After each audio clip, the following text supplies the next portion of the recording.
ఏదైతే జనవరి 30కి జరిగిన సంఘటన ఏదైతే విజయరెడ్డి సంఘటన ఉందో, నోరు తెరవడానికి మేజర్ కారణము ఆస్తి తగాదాలు అనుకోవచ్చా, లేదంటే పిల్లలు భార్య పోయింది కాబట్టి వాళ్ళకు న్యాయం జరగాలని పోరాడుతున్నాడా, ఆస్తి కోసం పోరాడుతున్నాడా?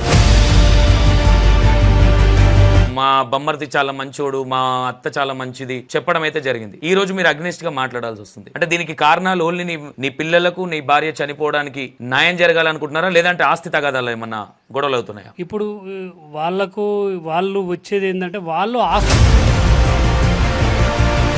2 రోజుల తర్వాత మా అత్తయ్యను కూర్చోబెట్టి అమ్మ డాక్యుమెంట్స్ అన్ని తీసుకెళ్ళావు కదా, ఆ డాక్యుమెంట్ చేయండి, నేను లీగల్ గా అప్లై చేసుకుంటా అన్నాను. ఆమె ఉన్న మనసులో ఉన్న మాట, నువ్వు నేను ఇద్దరం కలిసిపోయి మీ బొమ్మడి దగ్గర పోయి సెట్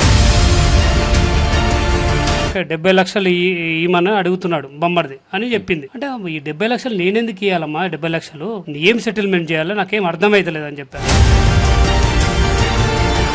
నేను చనిపోతే ఈ ఆస్తులన్నీ ఎవరికైనా మా అత్తయ్య అడుగుతుంది. అరే ఏమి అడుగుతుంది ఈమె? ఫస్ట్ కింద కిరాయికున్న వాళ్ళు అడిగా, అమ్మా ఆ రోజు ఏం జరిగింది, అప్పటిదాకా నాకు వీళ్ళు టచ్ లేరు కదా, ఆ రోజు ఏం జరిగిందమ్మా అని అడిగితే, ఆ రోజు ఆ అమ్మ కింద దిగుతున్నప్పుడు మీద తాళం వేయమని చెప్పింది.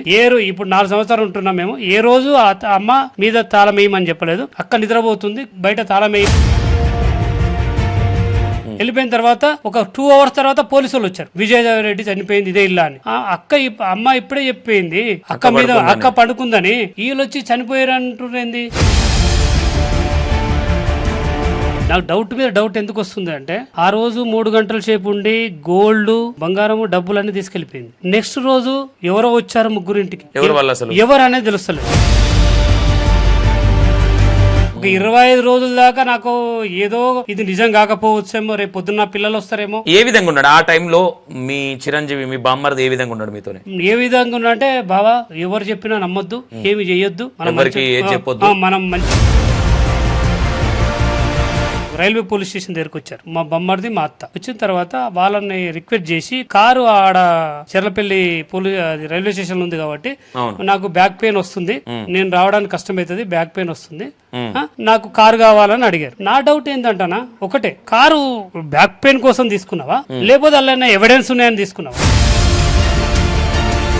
మీ తమ్ముళ్ళకి, నీ ఫ్రెండ్స్ కి, నీ అనుకునే ఒక వ్యక్తి ఉన్నాడు, ఆ వ్యక్తి కూడా నీకు చెప్పే ప్రయత్నం చేస్తే ఎందుకు అర్థం చేసుకోవాలి? అప్పుడు నేను అప్పుడు చెప్పే ప్రయత్నం చేశాడు, మా ఫ్రెండ్స్ అందరు చేశారు. అరే ఇది ఏదో ఉందిరా, సంథింగ్ ప్రాబ్లం ఉంది, నువ్వు ఒక కంప్లైంట్ చేయి నా ఎమ్మడి పడ్డారు. కానీ నాకు అసలు అర్థమైతలేదన్న, ఆ టైంలో నేను ఎందుకు బతికాను అని కూడా అర్థమైతలేదు.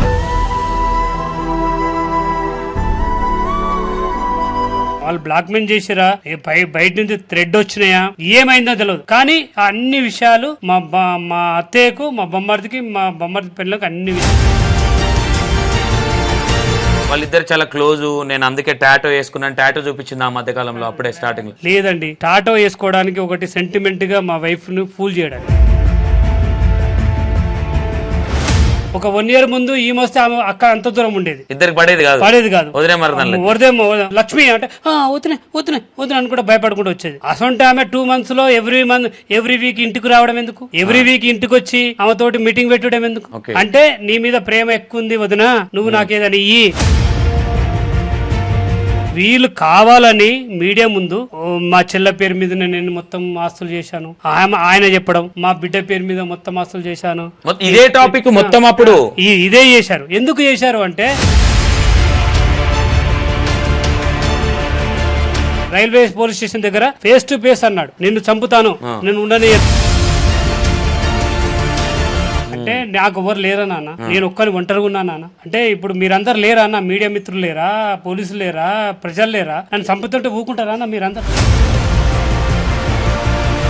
ఇంకోటనా 30 lakhs మా వైఫ్ ఒక అపార్ట్మెంట్ కు అడ్వాన్స్ కట్టిందన్న. అగ్రిమెంట్ మా వైఫ్ పేరు మీద చేసి ఉంది. డబ్బులు మాత్రం మా వైఫ్ ఇక్కడ టైం లేదు, పోవడానికి టైం లేదు, అన్నకి ఇచ్చింది. నువ్వు కట్టరా అన్న, ఈ అగ్రిమెంట్ సిగ్నేచర్ పెట్టాను కదా, కట్టరా. అయినా పోయి ఆయన కట్టాడు, బిల్డర్ జంగే. అయితే జంగే కట్టిండు. ఆయన కట్టినప్పుడు ఊకోవాలి కదా. ఆ 28 దాకా మా అత్తయ్య మా దగ్గరనే ఉంది. నువ్వు చెప్పాలి కదా, బిల్డర్ దగ్గర 30 లక్షలు తీసుకుంటున్నాం బిడ్డ, అంటే బయట ఎలిగేషన్ ఇప్పుడు మీ బొమ్మర్తి తరపు నుంచి ఏమొస్తా ఉందంటే ఇతను దుబాయ్ లో ఒక హోటల్లో అమ్మాయిలతోని ప్రాస్టిట్యూషన్ దందా నడిపిస్తాడు. నాదేమన్నా ఇప్పుడు ఎగ్జాంపుల్ చెప్తున్నా, నేను నా పేరు మీద ఏదైనా ఉంటే నాది తీసి ఇమ్మన్నా.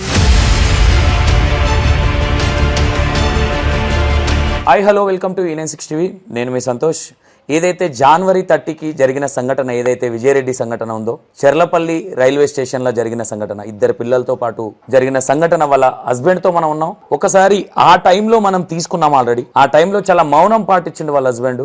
ఈ రోజు 3 నెలల తర్వాత మళ్ళీ నోరు తెరవడం జరిగింది. ఇప్పుడు నోరు తెరవడానికి మేజర్ కారణము ఆస్తి తగాదాలు అనుకోవచ్చా, లేదంటే పిల్లలు భార్య పోయింది కాబట్టి వాళ్ళకు న్యాయం జరగాలని పోరాడుతున్నాడా, ఆస్తి కోసం పోరాడుతున్నాడా? చిరంజీవికి అండ్ వాళ్ళ బావకి అసలు వీళ్ళిద్దరికి ఈ మధ్య కాలంలో 3 నెలల తర్వాత ఎందుకు క్రాష్ వచ్చినాయి? ఆ టైంలో బావను వదిలి ఉండలేని చిరంజీవి వీళ్ళ బొమ్మర్ది, మరి ఈ రోజు వీళ్ళిద్దరికి ఎక్కడి నుంచి స్టార్ట్ అవుతుంది, ఇప్పుడు మళ్ళీ మీడియాకి ఎందుకు ఎక్కాల్సి వచ్చింది? ఒకసారి మాట్లాడి చూపించే ప్రయత్నం చేద్దాం. ఒకసారి అన్న నమస్తే. అసలు అన్న ఏమైంది ఆ టైంలో? విజయరెడ్డి గారు మీ ఇద్దరు పిల్లలు చనిపోయిన టైంలో మీరు ఎట్లా ఉన్నారంటే మొత్తం ఇక మా బొమ్మర్ది చాలా మంచోడు, మా అత్త చాలా మంచిది అనే విధంగా కొంచెం చెప్పడం అయితే జరిగింది. ఈ రోజు మీరు అగ్నిస్ట్ గా మాట్లాడాల్సి వస్తుంది. అంటే దీనికి కారణాలు ఓన్లీ నీ పిల్లలకు నీ భార్య చనిపోవడానికి న్యాయం జరగాలనుకుంటున్నారా, లేదంటే ఆస్తి తగాదాలు ఏమన్నా గొడవలు అవుతున్నాయా? నా పిల్లలు నా భార్యకు న్యాయం జరగాలనే ముందు దిగాను. ఇప్పుడు వాళ్ళు వచ్చేది ఏంటంటే వాళ్ళు ఆస్తి కోసం దోలాడుతున్నారు. నేను కొట్లాడేది నా పిల్లలు నా భార్యకు న్యాయం జరగాలని. ఇది ఎక్కడి నుంచి జరిగింది, ఏమైంది ప్రాబ్లం అనే ఉద్దేశంతో నేను కొట్లాడుతున్నానండి. ఓకే, అయితే నేను ఏమంటున్నా, 3 నెలల తర్వాత కొట్లాట ఎందుకు స్టార్ట్ చేసిరు, అప్పుడు ఎందుకు వదిలేసారు, అసలు ఎందుకు ఇంత లేటుగా ఎందుకు వెలుగులోకి మళ్ళీ తెస్తా ఉన్నారు ఈ విషయాన్ని? నేను ఒక 25 రోజుల దాకా నాకు ఏమీ అర్థం కాలేదండి. ఇప్పుడు వాళ్ళు ఎందుకంటే వాళ్ళు చూపెట్టే ప్రేమ, చూపెట్టే సర్కిల్ చూసేవరకు వీళ్ళ దగ్గర ఏ ప్రాబ్లం లేదేమో నేను అనుకున్నాను. అమ్మాయి ఏదో సూసైడ్ చేసుకుందంటే ఏదో డిప్రెషన్లో చనిపోయిందేమో అనుకున్నాను. కానీ 20 రోజుల తర్వాత నేను మా ఇంటికి వచ్చినప్పుడు, చెంగచెర్లో మా ఇంటికి వచ్చినప్పుడు ఒక 22 రోజుల తర్వాత మా అత్తయ్యను కూర్చోబెట్టి అమ్మ డాక్యుమెంట్స్ అన్నీ తీసుకెళ్ళావు కదా, ఆ డాక్యుమెంట్ ఇవ్వండి, నేను లీగల్గా అప్లై చేసుకుంటా అన్నాను. ఆమె ఉన్న మనసులో ఉన్న మాట, నేను ఇద్దరం కలిసిపోయి మీ బొమ్మడి దగ్గర పోయి సెటిల్మెంట్ చేసుకోవాలి అన్నది. సెటిల్మెంట్ అంటే ఏం సెటిల్మెంట్? అదే అడిగాను నేను, దేనికోసం సెటిల్మెంట్ అమ్మా, ఏం సెటిల్మెంట్ నాకు తెలుస్తలేదు చెప్పు అన్నాను. 70 లక్షలు ఇవ్వమని అడుగుతున్నాడు బొమ్మడిది అని చెప్పింది. అంటే ఈ 70 లక్షలు నేనెందుకు ఇవ్వాలమ్మా, 70 లక్షలు ఏం సెటిల్మెంట్ చేయాలో నాకేం అర్థమవుతలేదు అని చెప్పా. ఆ 70 లక్షలు ఇస్తేనే నీకు ఇవి డాక్యుమెంట్స్ అన్ని ఇస్తాడు అని చెప్పింది మా అత్తయ్య. నాకు ఏం అర్థం కాలే, ఎందుకు 70 లక్షలు? ఏ 70 లక్షలు అవి? ఈ 70 లక్షలు ఎక్స్ట్రా ఇవ్వాలి వాళ్ళకు. ఇప్పుడు నేను ఎందుకు గురించి ఈ డాక్యుమెంట్లు ఇస్తుంటే, ఇప్పుడు నా ఇల్లుది డాక్యుమెంట్, ప్లాట్ డాక్యుమెంట్ అన్నీ ఎత్తుకపోయారు మొత్తం. మా నాన్న ఇచ్చిన భూమి కాగితాలు, నా పాస్పోర్టు, ఇక్కడున్న ప్రాపర్టీస్ డాక్యుమెంట్స్, ఒరిజినల్ డాక్యుమెంట్స్, మళ్ళీ స్పాన్సర్ నోట్స్, ప్రామిసర్ నోట్లు అన్నీ తీసుకెళ్ళిపోయారు. అది ఈమని ఫస్ట్ నేను డాక్యుమెంట్స్ గురించి అడిగాను. డాక్యుమెంట్లు అడిగితే ఇవన్నీ కావాలి అంటే నాకు 70 లక్షలు మీ బొమ్మర్దికి ఇస్తే నేను ఇస్తాను, లేకపోతే ఈయనంటున్నాడు అని చెప్పింది మా అత్తయ్య. చెప్పినప్పుడు మా అత్తయ్య చెప్పినప్పుడు నేనేమన్నాను, ఓకే అమ్మా అని. నాకేం అర్థమవుతలేదు, సడన్గా వరకు నాకు షాక్లో ఉన్నా. తర్వాత ఒక 10 మినిట్స్ తర్వాత మళ్ళీ అడుగుతుంది, నువ్వు చనిపోతే ఈ ఆస్తి అంత ఎవరికి? మీరు చనిపోతే? నేను చనిపోతే ఈ ఆస్తులని ఎవరికనే మా అత్తయ్య అడుగుతుంది. ఓకే, అరే ఏమి అడుగుతుంది ఈమె? నేను అన్నాను, నేను బతికే ఉన్నాగమ్మా, ఈ మాట నువ్వెందుకు అడుగుతున్నావు నన్ను? నేను చచ్చిపోయిన తర్వాత ఆస్తుల గురించి నువ్వెందుకు అడుగుతున్నావు? నేను నా కూతురు, నా భార్య, నా పిల్లలు చనిపోయిన బాధలు నేనుంటే నువ్వు ఈ రోజు వచ్చి డబ్బులు కావాలి, మళ్ళీ చనిపోతే ఎవరికి ఇస్తావు డబ్బు, ఇదంతా ఆస్తని అడుగుతున్నావు, నీ మైండ్లో ఏముందమ్మా అని అడిగాను. అప్పుడేమంటుందంటే, నువ్వు చనిపోయిన తర్వాత ఈ ఆస్తులను ఎవరికి మళ్ళీ అంటుంది. అంటే నాకు అర్థమైందన్న, అప్పుడు అర్థమైంది వీళ్ళు డబ్బు కోసమే నా భార్యను చంపారని. నేను అప్పుడే చెప్పాను, నువ్వు ఈ క్వశ్చన్ అడిగినందుకు నేను బతుకుండంగానే నేను చచ్చిపోతే మా ఇళ్ళ సగం ఆస్తి మా అమ్మ నాన్నకి ఇస్తా, సగం ఆస్తి ఏదైనా ట్రస్ట్కో లేకపోతే అనాథాశ్రమంకు రాసిస్తానని చెప్పాను. ఆ స్పీడ్లో వెళ్ళిపోయింది, రూమ్లోకి వెళ్ళిపోయింది కోపంగా. అనగానే కోపంగా వెళ్ళిపోయిన తర్వాత నాకు అప్పటి నుంచి డౌట్ వచ్చిందన్న, అసలు ఏం జరిగింది ఇక్కడ? అసలు నా చావుకి వీళ్ళెందుకు కోరుకుంటున్నారు? ఈ ఆస్తి గురించి ఎందుకు మాట్లాడుతున్నారు వీళ్ళు? అసలు ఈ ఆస్తి గురించే ఆమెను ఏమైనా చేశారా అనుకుని అప్పుడు మళ్ళీ ఇంకకు ఇక స్టార్ట్ చేశానన్న. ఫస్ట్ కింద కిరాయికున్న వాళ్ళు అడిగా, అమ్మా ఆ రోజు ఏం జరిగింది, అప్పటిదాకా నాకు వీళ్ళు టచ్ లేరు కదా, ఆ రోజు ఏం జరిగిందమ్మా అని అడిగితే, ఆ రోజు అన్న ఆ అమ్మ కింద దిగుతున్నప్పుడు మీద తాళం వేయమని చెప్పింది. ఇప్పుడు 4 సంవత్సరాలు ఉంటున్నాం మేము, ఏ రోజు అమ్మ మీద తాళం వేయమని చెప్పలేదు, అక్క నిద్రపోతుంది బయట తాళం వేయమని చెప్పింది. మేము తాళం వేసామన్నా, అక్క నిద్రపోతుందిగా బయట తాళం వేసాము. వేసిన తర్వాత ఆమె వెళ్ళిపోయింది. వెళ్ళిపోయిన తర్వాత ఒక 2 hours తర్వాత పోలీసు వాళ్ళు వచ్చారు, విజయరెడ్డి చనిపోయింది ఇదే ఇల్లా అని. నేనేమంటున్నాను, అలా కింద అమ్మాయి చెప్పింది ఏంటంటే, అమ్మ ఇప్పుడే చెప్పిపోయింది అక్క మీద, అక్క పడుకుందని, వీళ్ళు వచ్చి చనిపోయారు అంటున్నది, ఎట్లా చనిపోతుంది అక్క అని ఆమె థింక్ చేసి, లేదండి మీద అక్క పండుకుంది, లేదమ్మా చనిపోయిందని వాళ్ళు. అప్పుడు ఆమె అర్థమైంది, అరే నాతోటి ఎందుకు తాళం వేయించింది. ఆ తర్వాత తాళం ఓపెన్ చేసారు వాళ్ళు. ఓపెన్ చేసిన తర్వాత వాళ్ళు అని వెళ్ళిపోయారు, తాళం అట్లా ఉంది.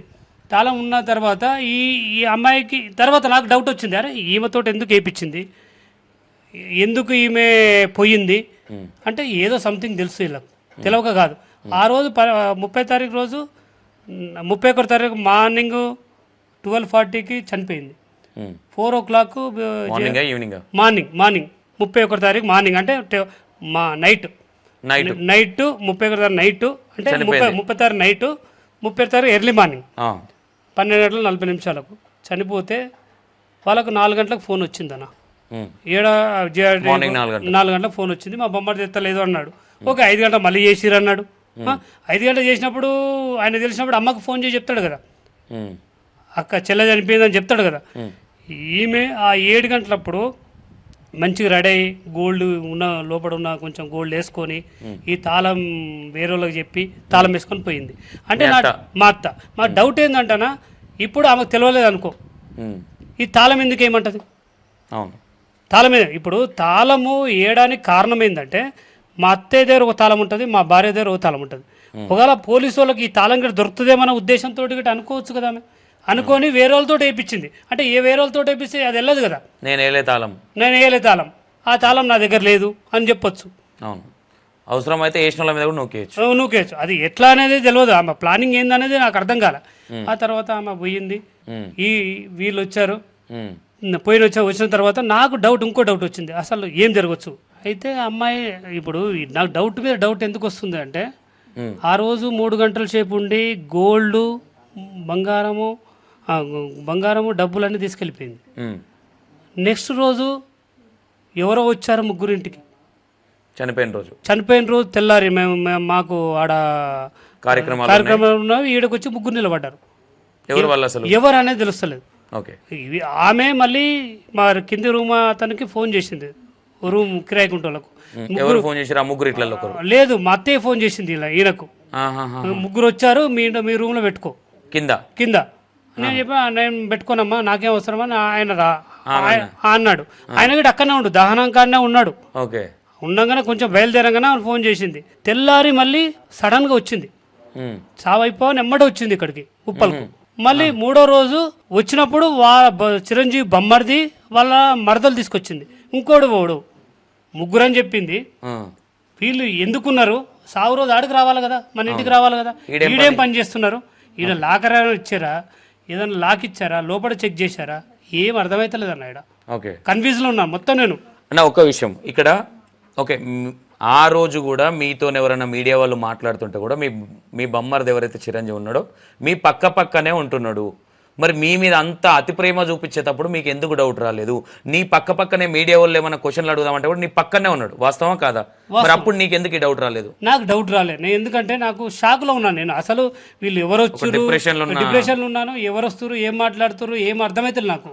ఒక 25 రోజుల దాకా నాకు ఏదో ఇది నిజం కాకపోవచ్చేమో, రేపు పొద్దున్న పిల్లలు వస్తారేమో. ఏ విధంగా ఉన్నాడు ఆ టైంలో మీ చిరంజీవి, మీ బామ్మర్ది ఏ విధంగా ఉన్నాడు మీతోనే? ఏ విధంగా ఉన్నా అంటే, బావా ఎవరు చెప్పినా నమ్మొద్దు, ఏమి చెయ్యొద్దు, మనం మంచిగా ఉందాం, ఫ్యూచర్లో బాగా చేసుకుందాం అని చెప్తా. నాకు అర్థమవుతలేదు, నాకు అంత మైండ్ పెడతలేను నేను అసలు.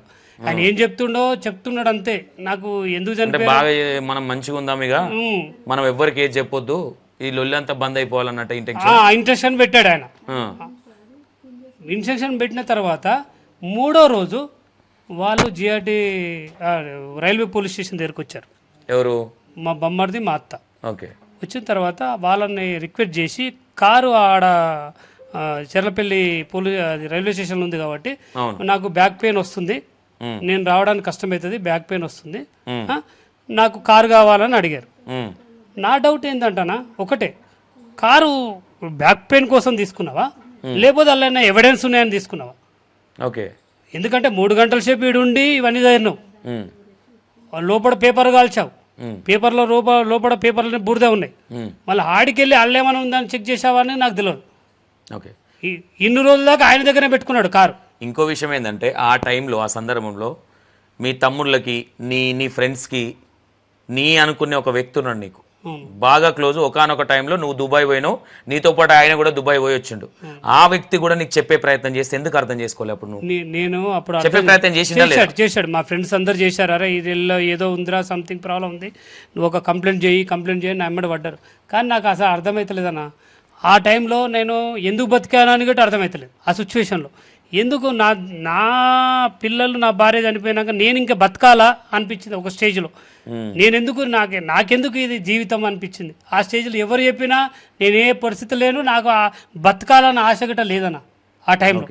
అంటే నీతో చెప్పిన వ్యక్తి కూడా నీకు బాగా మిత్రుడు, కొంచెం అరే తొరే అనుకునే బ్యాచ్ అనే విషయం ఒకటి ఉంది. అవును, నా క్లోజ్ ఫ్రెండ్ వాడు, నా ప్రాణమిత్రుడు వాడు. నా ప్రాణమిత్రుడు కూడా నీ మంచి గురించి కదా, వాళ్ళు ఎందుకు మిమ్మల్ని విడగొట్టాలని చెప్తారు? కొంచెం అన్న ఆలోచిస్తే ఈ రోజు ఇంత లేట్ అవ్వకపోయి ఉండేది కదా. వాడు చెప్పాడు, వాడు వచ్చి దగ్గర కూర్చొని బతిలాడాడు, అరే ఇది కాదురా, ఇది ప్రాబ్లం ఉందిరా అన్న.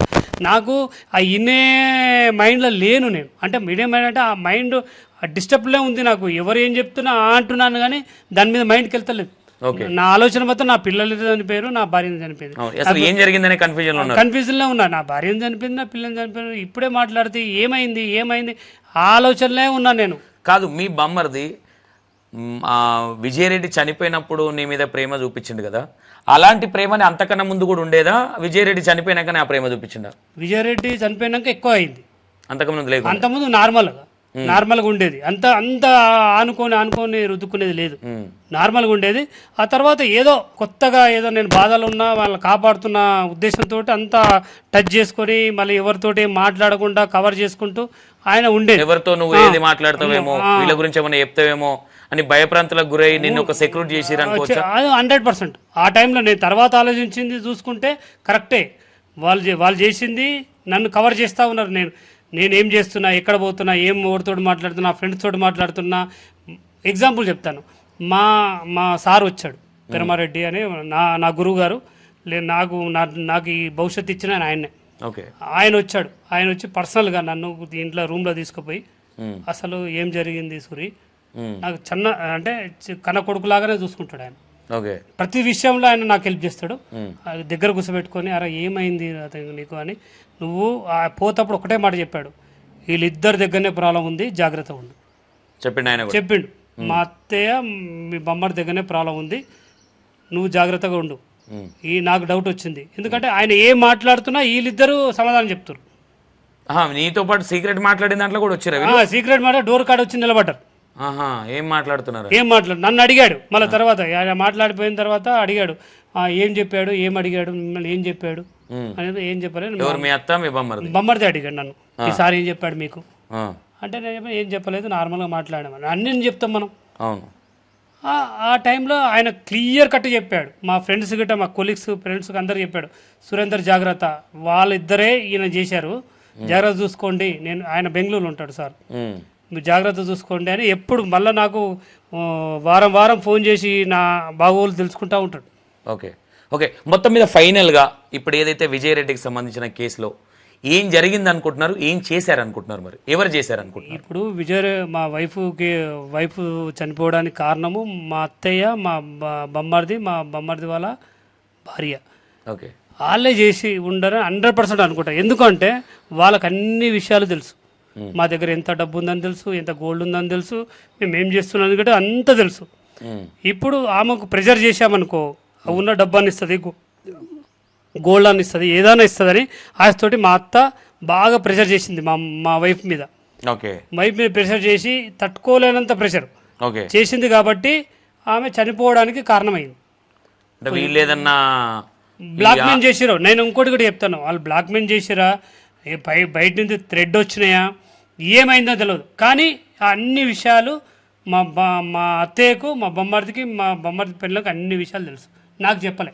ఇప్పటి వరకు కూడా చెప్తలేదు. వాళ్ళిద్దరు చాలా క్లోజ్. నేను అందుకే టాటో వేసుకున్నాను, టాటో చూపించింది ఆ మధ్యకాలంలో, అప్పుడే స్టార్టింగ్ లో. లేదండి, టాటో వేసుకోవడానికి ఒకటి సెంటిమెంట్గా మా వైఫ్ను ఫూల్ చేయడానికి. ఓకే. ఆమె దగ్గర ఉన్న గోల్డ్, ఆమె దగ్గర ఉన్న బంగారం నాకు కావాలి అంటే ఆమె మెంటల్గా ఫుల్ చేయాలి, టాటో వేసుకోవాలి. టాటో వేసుకుంటే ప్రేమ చూపెట్టాలి. నీ మీద ఇంత ప్రేమ ఉంది, నా మొగన్ మీద లేకున్నా నీ మీద ఇంత ప్రేమ ఉందని ఒక 2-3 months ముందు వాళ్ళిద్దరు మాట్లాడుకోనే పోయేది. ఒక 1 year ముందు ఈమె వస్తే ఆమె అక్క అంత దూరం ఉండేది, ఇద్దరికి పడేది కాదు. వరదేమో లక్ష్మి అంటే వదినే వదినే వదిన అని కూడా భయపడుకుంటూ వచ్చేది. అసంటే ఆమె 2 monthsలో ఎవ్రీ వీక్ ఇంటికి రావడం ఎందుకు, ఎవ్రీ వీక్ ఇంటికి వచ్చి ఆమెతోటి మీటింగ్ పెట్టడం ఎందుకు? అంటే నీ మీద ప్రేమ ఎక్కువ ఉంది వదిన, నువ్వు నాకేదని ఇయ్యి, నీదాన్ని ఇస్తే నేను తీసుకుంటాను ఆలోచన వాళ్ళకుంది ఫస్ట్ నుంచి. మొగనికి అలా మా బొమ్మర్దికి, మా అత్తకు, వాళ్ళ భార్యకు 2-3 ఇది ఒక 6 నెలల నుంచి స్కెచ్ చేసినట్టు. 6 months నుంచి వాళ్ళకి స్కెచ్ చేసి ఇక దీన్ని ఎట్లా చంపేదాం అనే ఫిక్స్ అయిపోయారు వాళ్ళు. టార్చర్ పెట్టి చంపదాం అనుకున్నారు. అందుకోసమే ఈమె 2 నెలల నుంచి ఈమెతోటి తిరుగుతుంది ఇక, ప్రేమగా నటించినట్టు, ప్రేమగా చేసినట్టు. దానివల్లనే కదా మేము ఒక స్కూటీ తీసుకున్నామండి రీసెంట్గా, నవంబర్ 10th తీసుకున్నప్పుడు. మా భార్య మీద ఒక వెహికల్ ఉంది కాబట్టి దానికి ట్యాక్స్ పడతానే ఈమె పేరు మీద, మా బొమ్మర్ది భార్య పేరు మీద రిజిస్ట్రేషన్ చేయించండి. రిజిస్ట్రేషన్ చేయించింది. నాకు వచ్చినప్పుడు మా వైఫ్ చెప్పింది, మా వైఫ్ నేను ఆడున్నప్పుడు చెప్పింది, ఒక వెహికల్ తీసుకుంటున్నా, బైక్ తీసుకుంటున్నా, అది లక్ష్మి పేరు మీద చేస్తున్నాను అని చెప్పింది. ఓకేరా, ఏడైతే అంత మనం కలిసే ఉన్నాం కదా అన్నట్టు నేను అనుకున్నాను. ఆ తర్వాత మా అత్తయ్య కూడా చెప్పింది. ఏం చెప్పింది? అరే నాన్న, శాంతి, మా వైఫ్ పేరు శాంతి లక్ష్మి పేరు మీద తీసుకుంది అని చెప్పింది. చెప్పినప్పుడు నేనేమంటా ఓకే అమ్మా అన్న. అదే జిఐటి పోలీసుల దగ్గరికి వెళ్ళినప్పుడు ఆమె మీద ఆర్సీ వస్తుంది. ఇప్పుడు మా వైఫ్ ఆమెకు చేయించినప్పుడు ఆమె మీద ఆర్సీ, సార్ ఆర్సీ ఉంది సార్, ఇది బండి నేనే సార్, నాదే సార్, నేనే పైసలు కట్టిన అంటది. ఎవరు? మా అత్త. అప్పుడు మా భార్య చెప్పింది నాకు తీసుకుంటున్నామని. నేను 25 రోజుల తర్వాత ఇక్కడికి వచ్చినాకటే చెప్పింది, శాంతి నా కూతురు నా కోడల మీద బైక్ తీసుకుందని నాతోటే స్వయంగా చెప్పింది మీ అత్త. మా అత్త ఫ్లేట్ పేరాయించింది అనుకోవచ్చా? ప్లేట్ 100% పేరాయించింది. ఇప్పుడు 1 లక్ష రూపాయలకే నువ్వు ఇంత పేరాయిస్తే ఇంకా దాని ఇంకా ఇన్ని కోట్లు ఏం చేయాలి? ఇప్పుడు నాకు డౌట్ రాదా సార్? ఓకే. ఇంకో విషయం ఏంటంటే, విజయరెడ్డి చనిపోయినప్పుడు మీడియా ఛానల్స్ వచ్చినప్పుడు మా ఆస్తులన్నీ ఆమె పేరు మీదనే, ఎందుకంటే ఆమె వల్ల మాకు లక్ వచ్చింది కాబట్టి మా ఆస్తులన్నీ ఆమె పేరు మీదనే రాపించినాము, ఆస్తులన్నీ ఆమె పేరు మీదనే ఉన్నాయి, మేము ఏదైనా మా కొడుకు ఏదైనా బిల్డింగ్ కట్టినా ఆమె పేరు మీదనే ఉంటుంది, తర్వాత అమ్ముకుంటాం, మేము ఇంట్లో ఉండేటోళ్ళము అని నన్ను చేపలు తెమ్మన్నది, నన్ను అవి తెమ్మన్నదని మీ బొమ్మరది చెప్పే ప్రయత్నం చేసింది. ఇదే విధంగా చూడొచ్చుగా. అది ప్రీ ప్లాన్ అండి, ప్రీ ప్లాన్. ఎట్లంటే ఎవరైనా చనిపోయిన మీడియాని కూడా నమ్మించే ప్రయత్నం చేశారు. 100% మీడియాని కాదు, కేసునే ఒక దారి తప్పించారు. ఫస్ట్ కేసునే దారి తప్పించారు. వాళ్ళ ప్లానింగ్ ఏంటంటే మూడో రోజే వాళ్ళ ఆస్తులు ఎందుకు వచ్చాయి. ఇప్పుడు చనిపోయినప్పుడు ఎప్పుడైనా అందరు బాధలో ఉంటారు, డబ్బుల గురించి ఆస్తుల గురించి తీయొద్దు, ఎవరు తీయరు. వీళ్ళు కావాలని మీడియా ముందు మా చెల్ల పేరు మీద నేను మొత్తం ఆస్తులు చేశాను, ఆయన చెప్పడం మా బిడ్డ పేరు మీద మొత్తం ఆస్తులు చేశాను, ఇదే టాపిక్ మొత్తం అప్పుడు ఇదే చేశారు. ఎందుకు చేశారు అంటే అన్ని ఆస్తులు మేము సంపాదించుకుని ఉన్నాయి కదా, నా బిడ్డ లేదు కదా, వాళ్ళకెళ్ళి సగం తీసుకొని వెళ్ళిపోవాలి, ఇప్పుడు మొత్తం మేమే తీసుకోవాలి. ఏంటంటే ఇది జనాలలో పాకాలి. నా బిడ్డ పేరు మీద చేస్తే అదృష్టం అంటే జనరల్గా ఆలోచించన్నా, సిల్లీగా ఉంది కదా. ఎవరైనా కానీ తన పెళ్ళ మీద చేయడానికి 4 ఆలోచిస్తారు. నా చెల్లెల మీద ఆలోచిస్తేనే 10 ఆలోచిస్తారన్న. ఓకే, భార్య మీద చేయాలంటేనే 10 ఆలోచిస్తారు. కానీ ఓ చెల్లెల మీద, తన ఆస్తిని చెల్లెల మీద చేయడం అనేది అది కళ. ఇప్పుడు మన పైసలు మా పైసలు తీసుకుపోయి మా మీద మేము మా ఆస్తులని వాళ్ళు మేమిచ్చామని చెప్పడం అనేది అది 100% ప్రీ ప్లాన్ అన్న. ప్రీ ప్లాన్ తోటే వాళ్ళు మూమెంట్ చేశారు. ఓకే, ఇప్పుడు మీరు ఇప్పుడు ఇన్వెస్టిగేషన్ లో పోలీస్ వారు ఏం చెప్తా ఉన్నారు, ఏం తేలుతా ఉన్నది? ఇప్పుడు మీరు ఆల్రెడీ కేసు పెట్టారు మేడిపల్లి పిఎస్ లో అని చెప్తా ఉన్నారు. మీతో పోలీస్ వారు ఏం మాట్లాడే ప్రయత్నం చేశారు, ఏం చెప్తా ఉన్నారు?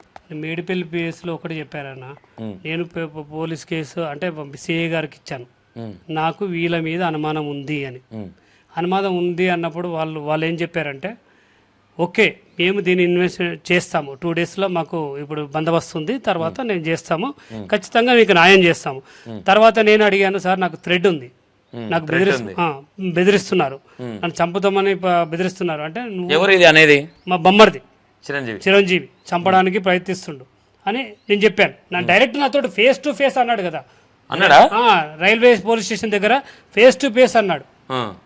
ఫేస్ టు ఫేస్ అని నిన్ను చంపుతాను, నేను ఉండనియను అన్నాడు. ఇప్పుడు డైరెక్ట్ ఫేస్ టు ఫేస్ అన్నప్పుడు ఏ సందర్భంలో వచ్చింది ఈ మాట? ఏ సందర్భం? మేము ముగ్గురము,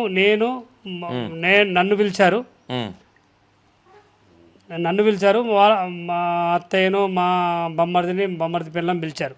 పిలిచినప్పుడు నేను రైల్వే పోలీస్ డిపార్ట్మెంట్ ఆడపోయి నేను మాట్లాడి నేను బయటకు వస్తుంటే, నిన్ను చంపుతారా, నేను ఉంచనురా, నేను చంపి పడేస్తాను నేను అంటాను. అంటే నాకు ఎవరు లేరా నాన్న, నేను ఒక్కని ఒంటరిగా ఉన్నా నాన్న.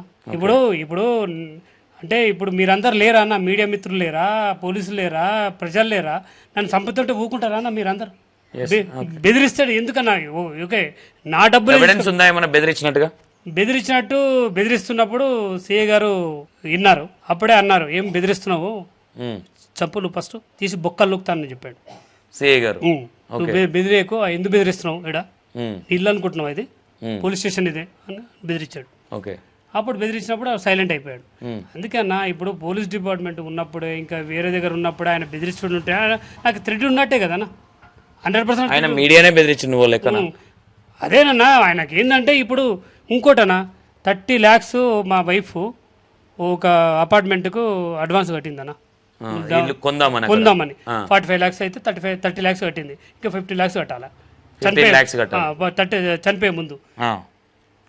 అగ్రిమెంట్ మా వైఫ్ పేరు మీద చేసి ఉంది, డబ్బులు మాత్రం మా వైఫ్ ఇక్కడ టైం లేదు పోవడానికి టైం లేదు, అన్నకి ఇచ్చింది, నువ్వు కట్టరా అన్న, ఈ అగ్రిమెంట్ సిగ్నేచర్ పెట్టాను కదా, కట్టరా అయిన పోయి ఆయన కట్టాడు. ఆ బిల్డర్ పేరు జంగయ్య బిల్డర్ జంగయ్య. అయితే జంగయ్య కట్టిండు. ఆయన కట్టినప్పుడు ఊకోవాలి కదా.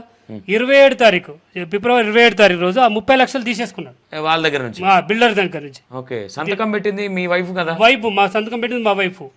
తీసుకున్నాడు. తీసుకున్న తర్వాత దాన్ని అగ్రిమెంట్ పేపర్ చింపేశాడు. ఆ 28 దాకా మా అత్తయ్య మా దగ్గరనే ఉంది. నువ్వు చెప్పాలి కదా, బిల్డర్ దగ్గర 30 లక్షలు తీసుకుంటున్నాం బిడ్డ, వద్దు మనకని చెప్పాలి కదా. చెప్పాలి. 28 తారీఖు రోజు దాకా ఈయన ఉండి, నేను మార్చ్ మంత్లో ఒక 4-5 ఆ డేట్లో నేను చేసిన బిల్డర్ జంగయ్య చేశాను. జంగయ్య ఇప్పుడు మేము ఒక 30 లక్షలు కట్టాం కదా, ఇంకా బ్యాలెన్స్ ఏదైనా 50 lakhs ఉంటే నేను గట్టి ఇచ్చేస్తాను, కంప్లీట్ చేసి రిజిస్ట్రేషన్ చేసుకుంటానని నేను అడిగాను. అన్న అక్క అగ్రిమెంట్ అయితే చేసిందన్న, మీ బొమ్మర్ది వచ్చి డబ్బులు కట్టాడు, మొన్న 27 తారీఖు నాడు మీ బొమ్మర్దికి ఇచ్చేసినా కదా అన్న అన్నాడు. నేను షాకు. 27 తారీఖు ఇస్తా, నువ్వెట్లు ఇచ్చినావన్నా, మా పేరు మీద ఉంది కదా, మా వైఫ్ పేరు మీద ఉందంటే, లేదన్నా మీ వైఫ్ పేరు మీద ఉంది, కరెక్టే, నువ్వు చెప్పింది కరెక్టే, ఆ పైసలు కడతప్పుడు మీ బొమ్మర్ది వచ్చి కట్టాడు కాబట్టి మీరేదైనా చెప్పి తీసుకురామన్నారా అన్న ఉద్దేశంతో నేను ఇచ్చానన్నా అని చెప్పాడు. ఓకే, ఆయన ఏం తప్పలేదు అక్కడ. ఇప్పుడు ఆయన గిట్ట ఒక క్వశ్చన్ చేయాలి, ఎందుకంటే చనిపోయి ఇక్కడ మేజర్గా ఏంటంటే డబ్బులు కట్టేటప్పుడు కూడా మీ వైఫ్ పంపించారు కాబట్టి, అరే అట్లనే తెమ్మని ఇట్లా వాళ్ళ బావ చెప్పిండేమో అప్పుడు లేడు కదా అని ఆ ఇంటెన్షన్లు ఇచ్చిండు అనుకోవచ్చు. ఇవ్వచ్చు, అది గట అనుకో ఇచ్చినట్టుండు. ఆ తర్వాత నేను మళ్ళీ అతేని అడిగిన, ఏం జరుగుతుంది ఇక్కడ అసలు? ఇప్పుడు మా డబ్బులు తీసుకుపోవడం మీరెవరు? అదే డబ్బులు అన్న, ఇప్పుడు అదే డబ్బులు 30 లక్షలు ఖర్చు పెడుతున్నాడు, అందరికి ఇస్తున్నాడు, తాపిస్తున్నాడు, తినిపిస్తున్నాడు, ఎవరెవరికి ఎంత ఇవ్వాలో అంతంత ముట్ట చెప్తున్నాడు. మీ తన ఎవిడెన్స్ ఉన్నాయా? ఊరికి ఎవరైనా చెప్తే మాట్లాడుతున్నారు ఈ మాట? నేను అంటే అన్న, నా పెద్ద మనుషులు నాతోటి వచ్చిన వాళ్ళు ఎవరితో అడిగాడు డైరెక్ట్, మీకు ఎంత కావాలి నాతోటి గురించి. ఇప్పుడు సెటిల్మెంట్ చేయరు, ఇది ఈ ప్రాబ్లం సెటిల్మెంట్ చేయరు. నీ 30 లక్షలతో నీకు సెటిల్మెంట్? నాకు సెటిల్మెంట్. ఓకే, నా 30 లక్షలతో నాకే సెటిల్మెంట్. ఓకే ఇప్పుడు అన్న ఇప్పుడు మీ మేజర్గా మీ వైఫ్ ఎట్లా చనిపోయింది, నీ పిల్లలు ఎట్లా చనిపోయారో దానికోసం కొట్లాడుతున్నారా లేదంటే ఆస్తి కోసం కొట్లాడుతున్నారు? నేను ఆస్తి కోసం ఎప్పుడు కొట్లాడతలేనండి. నాకు కొట్లాడే ఓవరాల్ గా మీరు ఇంతసేపు మాట్లాడేది మొత్తం ఆస్తి గురించే ఉంది తప్ప లేదు వేరే టాపిక్ లేదు కాబట్టి. ఎందుకు నేను ఫస్ట్ నుంచి కొట్లాడేది వైఫ్ ఎట్లా చనిపోయింది, పిల్లలు ఎట్లా చనిపోయిందని. కానీ వీళ్ళు తీసుకొచ్చేది ఆస్తి కోసం తీసుకొస్తున్నారు. నన్ను ఎప్పుడు చనిపోతామని అడగడం, నాకు మీద నాకే డౌట్ లెక్క చేస్తున్నారు కదా. ఇప్పుడు డబ్బులు తీసుకుపోవడం, ఈ ట్రాఫిక్ డైవర్ట్ అట్ అయిపోతుంది. ఇంకోటనా ఇప్పుడు ఏ డబ్బులున్నా ఏది ఉన్నా కానీ నేను వాళ్ళకు మాత్రం ఇచ్చేదైతే లేదన్నా. ఎందుకంటే నేను ఒక అనాథాశ్రమం కట్టుకుంటా, లేకపోతే ఒక ట్రస్ట్ పెట్టుకుంటా, పిల్లల పేరు మీద ఏదో ఒకటి చేసుకుంటా, మీ వైఫ్ పేరు మీద, పిల్లల పేరు మీద. ఎందుకంటే వాళ్ళని ఎట్లా చదివిద్దాం అనుకున్నా, ఉన్నత స్థానం చదివిద్దాం అనుకున్నా, బీటెక్ ఎంటెక్ చేపిద్దాం అనుకున్నా, మళ్ళీ మా అబ్బాయిని యూఎస్ఏ పంపిద్దాం అనుకున్నా, పాపకు ఐఐటి చేపిద్దాం అనుకున్నా. వాళ్ళకు పెట్టే ఖర్చు ఈ రోజు నుంచి ఇంకా నేను ఏ పైసలు సంపాదించినా వాళ్ళ కోసం వాళ్ళ పేరు మీద ఏదో ఒకటి చేయాలనుకుంటున్నాను. ఇప్పుడు నేనైతే నా పిల్లలు నా దగ్గర లేరు, నా పిల్లలు లాంటి పేద పిల్లలు ఎవరైనా వాళ్ళని చదివిస్తానన్న. ఓకే, మంచి ఆలోచన. ఓకే, అయితే ఎవరైతే మీ బొమ్మర్ది వాళ్ళ దిక్కే ఉన్న ఏంటంటే అసలు ఈయన ఏం సంపాదించలేదు, అసలు మొత్తం మా అక్కదే ఇదంతా ఆస్తి అంతా, ఈయన ఏం సంపాదించిండు, ఈయన ఏం పంపించలేదు, ఏం సంపాదించలేదు అని ఒకటి చెప్తా ఉన్నారు. ఈయన దుబాయ్లో ఏం పని చేస్తాడు అసలు? అదేనా, ఇప్పుడు నేను దుబాయ్లో పని చేయకపోయి సంపాదించకపోతే ఒకటనా వీళ్ళే నాకు పంపిస్తారా, రిటర్న్ నాకు పంపించి ఆడ ఎంజాయ్ చేయమని చెప్తున్నారా? లేదు కదా.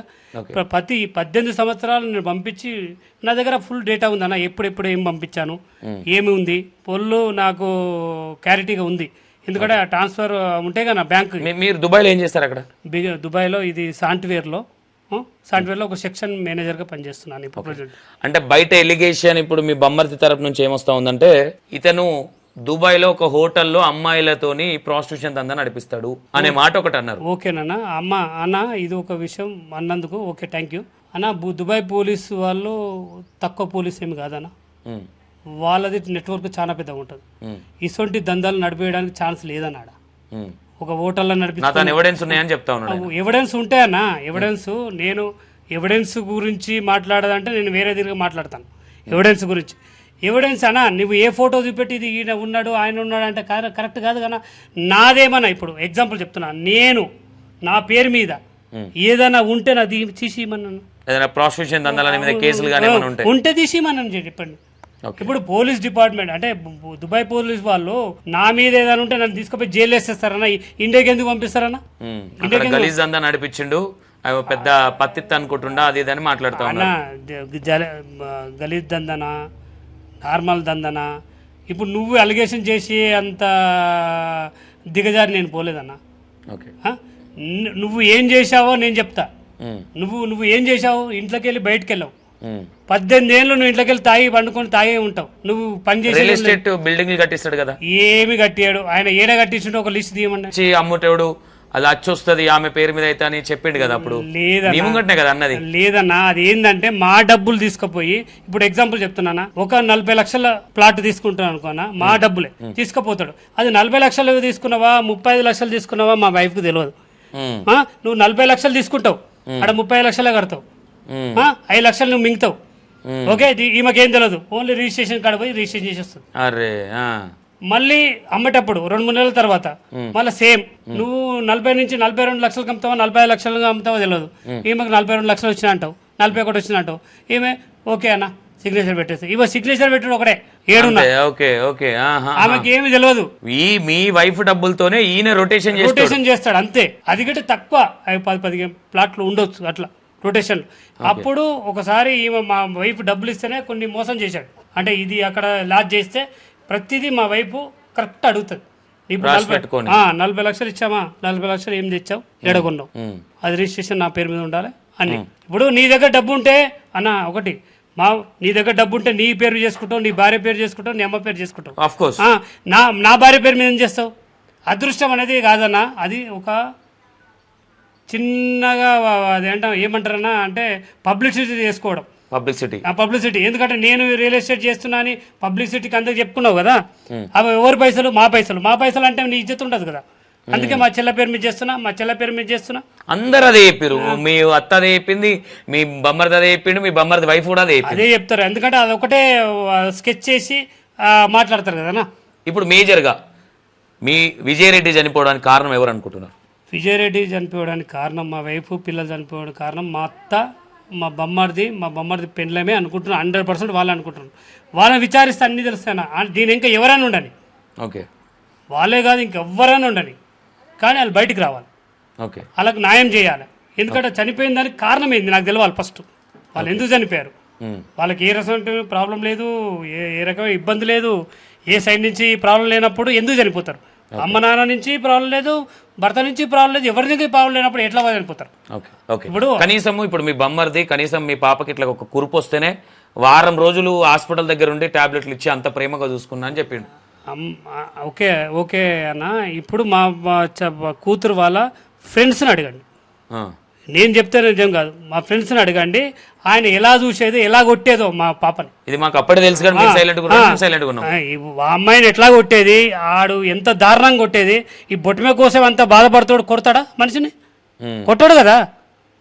భయభ్రాంతులు చేసేది అమ్మాయిని, తిండి గిట్ట సరిగా తిననిపోయేది, తిండి తింటే బలిసిపోతే లావైపోతే నువ్వు ఓటు చేసుకోడు, నిన్ను ఒక పూట తినాలి, 2 పూటలు తినాలి.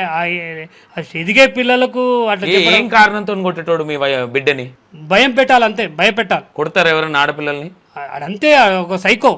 ఓకే, ఇంకోటి ఏంటంటే విజయరెడ్డి జనవరి 30వ తారీఖు చనిపోయే ముందు ఒక 3 days ముందు ఇక్కడ ఇంట్లో కొంచెం గొడవలైనాయి, పెద్ద పెద్ద కేకలు పెట్టుకున్నారని కొంతమంది చెప్పారు. అప్పుడు ఈ విషయం మా దగ్గరికి ఇప్పుడు తర్వాత 25 days తర్వాత వచ్చినప్పుడు మా వైఫ్, మా బాబు, మా పాప ముగ్గురు ఏడ్చారని కింద వాళ్ళు చెప్పారు. ఓకే, ఏడ్చారు, గట్టిగా ఏడ్చారన్న, మేము మీదకి వస్తే మళ్ళీ సైలెంట్ అయిపోయారు అని చెప్పారు వాళ్ళు క్లియర్గా. ఓకే, దానికన్నా ముందు 6 నెలల ముందు నుంచి ఏదో సంథింగ్ ప్రాబ్లం జరుగుతుంది. ఇక్కడ ఏం జరుగుతుంది డిస్కషన్ అవుతుంది, ఏదో మొత్తం మీద సంథింగ్ ఏదో ప్రాబ్లం ఉంది.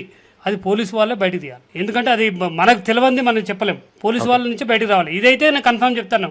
ఆ వీక్లో 3 పిల్లలు, 2 పిల్లలు ఆమె ఏడ్చింది, బాగా గట్టిగా ఏడ్చారు. ఏం జరిగిందో తెలియదు. ఏమో విజయరెడ్డిని చిరంజీవి కొట్టిండు అనే కొన్ని విమర్శలు కూడా వచ్చినాయి. తెలియదు అన్న, అది నాకైతే ఇన్ఫర్మేషన్ అయితే లేదు, ఇప్పటివరకు లేదా? లేదు. అదైతే నేను ఏడ్చిరు అనేది ఉంది, ఏడ్చింది 100% ఏడ్చారు. గొడవ అయింది, కొంచెం అరుచుకున్నారన్న విషయం ఉంది, అదైతే ఉంది. ఓకే, అది ఉంది, గొడవ అయింది, ఏడ్చారు అని కూడా వచ్చింది. కొట్టాడా లేదా అనేది నేను చూడలేదు, చెప్పలేదు. ఓకే ఓకే, ఇప్పుడు ఫైనల్ గా ఎవరెవరు ఇందులో మీరు అన్నట్టుగా చిరంజీవి వాళ్ళ అమ్మ, మీ అత్త, వాళ్ళు ముగ్గురు అని చెప్తా ఉన్నారు. ఫైనల్గా ఇప్పుడు పోలీస్ వారిని మీకు ఎక్కడ అంటే న్యాయం జరుగుతుందనే నమ్మకం మీకు ఉందనుకోవచ్చా? న్యాయం జరుగుతుందని 100% ఉందన్న. ఓకే, ఎందుకంటే నేను ఇక్కడ సిఐ గారిని అడిగాను, సిపి గారిని గట్రా నేను 26 అట్లా అపార్ట్మెంట్ తీసుకుని సిపి గారిని గట్రా కలుస్తాను. ఎందుకంటే ఈ అన్యాయం నాకు జరిగింది, నేను ముందుకు పోయి దాన్ని బయటకు తీయాలి. ఇప్పుడు వాళ్ళు అన్యాయాన్ని అంటే ఒక రకంగా మగ్గ చేసి ఏదో ఒకటి చేసి ట్రాఫిక్ని డైవర్ట్ చేస్తున్నారు. మా పిల్లలు ఎందుకు చనిపోయారు, నా భార్య ఎందుకు చనిపోయింది, ఎవరు ఫోర్స్ చేశారు, అదే కావాలి నాకు ఫస్ట్.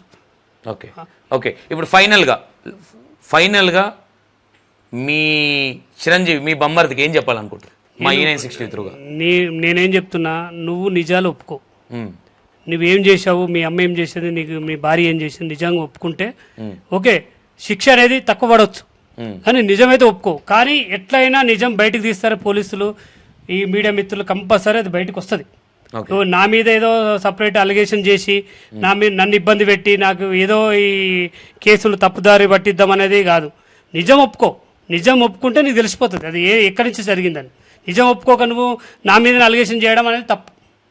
ఓకే ఓకే, ఫైనల్గా ఇది చెప్తున్నాను. ఓకే, ఏదైతే విజయరెడ్డి ఇష్యూ ఏదైతే ఉందో ఇది మొత్తం మీద ఒక కొలిక్కి వస్తుందా రాదా అనే ఒక డౌట్లు అయితే ఉన్నాయి. విజయరెడ్డి భర్త చెప్తా ఉన్నాడు, నాకు మేజర్గా మా బొమ్మర్ది చిరంజీవి, మా అత్త, వాళ్ళ వైఫ్, ఈ ముగ్గురు మిన్నే అనుమానాలు వస్తా ఉన్నాయి. ఇదే విషయాన్ని నేను పోలీసులకు చెప్పడం జరిగింది. ఏదేమైనా ఇప్పట్లో అంటే నా ఆస్తి కోసము నా వైఫ్ను చంపేశారు, లేదంటే నా వైఫ్ను హరాస్మెంట్ చేసిరని చెప్తా ఉన్నాడు. ఎందుకంటే 3 నెలల తర్వాత, ఎందుకంటే అప్పట్లో నన్ను మగ్గపెట్టారు, నేను ఈ స్థితిలో లేను, నేను మొత్తం డిప్రెషన్లో ఉండడం జరిగింది, అందుకే ఇంత టైం పట్టింది. ఈ మధ్యకాలంలో నేనెప్పుడు చనిపోతానా అని మా అత్త కోరుకుంటా ఉన్నదని విజయరెడ్డి భర్త చెప్తా ఉన్నాడు.